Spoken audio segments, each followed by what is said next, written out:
There once lived a young man everyone trusted. He wasn't the strongest, he wasn't the loudest, he wasn't the most successful, but he was the one everyone leaned on. When someone needed help, he showed up. When someone was tired, he carried them. When someone was lost, he guided them. And when someone needed someone to blame their weight on, he quietly bent his back and said nothing. The world called him kind, responsible, reliable, but no one ever asked how he was doing. At first, the weight was light. A small man asked for help. "Can you carry this for me?" He smiled and said yes. A friend leaned on his shoulder. "You're strong, you can handle it." He nodded. A family member placed a box on his back.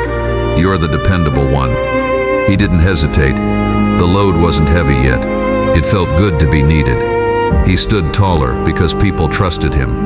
He felt useful because people relied on him, and usefulness felt like purpose. Soon everyone noticed something. Whenever there was pressure, the stickman stepped forward. Whenever there was responsibility, it landed on his shoulders.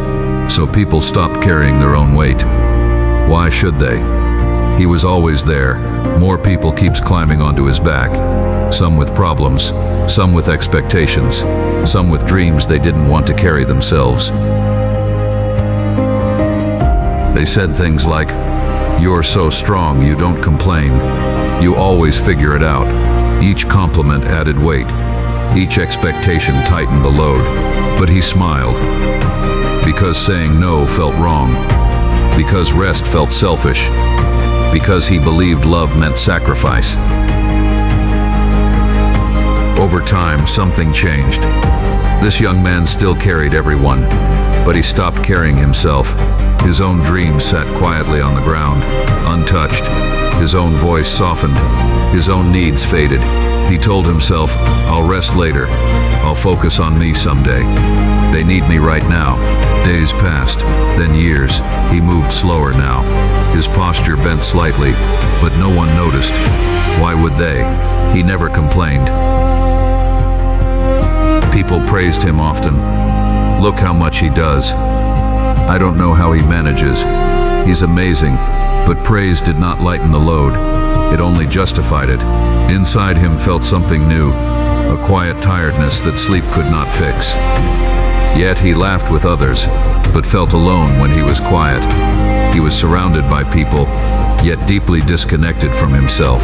Still, he carried on, because he thought stopping meant failing. What no one saw was the cost. Each step hurt more than the last. Each breath felt shorter. Each day felt heavier. His lines grew thinner. Cracks formed, invisible to others. And still, people climbed on. Some didn't even ask anymore. They just assumed. After all, he had never said no before. One day, the load became too much. Not because it suddenly grew heavier, but because he had grown weaker from never resting. His legs shook, his back curved deeply, and then he fell. Not dramatically, not loudly, just quietly, to the ground. The men he carried jumped off quickly. Some were annoyed, some were confused, some walked away. Very few asked if he was okay. For the first time, he lay there alone. Lying on the ground, staring at nothing. This young man who had become old felt something unfamiliar. Stillness, no weight, no expectations, no voices asking for more, just silence. And in that silence, a thought appeared. When did I stop being important to myself? He realized something painful. No one had forced the weight onto him. He had never set boundaries. He had never said, "I can't." He had mistaken self-sacrifice for self-worth. As he lay there, another truth followed. If he disappeared tomorrow, the world would keep moving. People would adjust, find someone else, carry their own weight again. But he had been the one disappearing slowly, every day, while still standing, and that hurt more than the collapse. When he finally stood up, he felt lighter, not because life was easier, but because his perspective had changed. The next time someone approached with a load, he paused. Not to be cruel, not to be selfish, but to be honest. "I can help," he said. but I can't carry everything." Some people frowned, some walked away, but something incredible happened. The ones who stayed respected him more. Then he began setting boundaries. He helped without destroying himself. He rested without guilt. He listened to his own needs. At first it felt uncomfortable. He had been the strong one for so long that choosing himself felt unfamiliar. But slowly, he felt his strength return, not the kind that bends endlessly, but the kind that stands firmly. With less weight on his back, the man noticed things he had forgotten: his dreams, his curiosity, his joy. He started carrying one thing again, himself, and that changed everything. He moved with purpose, not pressure. He helped with love, not obligation. People began to see him differently, not as the one who carries everything, but as the one who stands strong. He had not become selfish. He had become whole, and wholeness made him a better helper, a better friend, a better soul.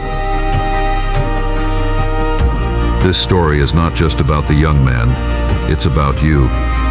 If you are always the strong one, the reliable one, the one who carries everyone else, hear this. Your worth is not measured by how much you endure. Love does not require self-destruction. Rest is not weakness. You are allowed to say no. You are allowed to pause. You are allowed to carry yourself.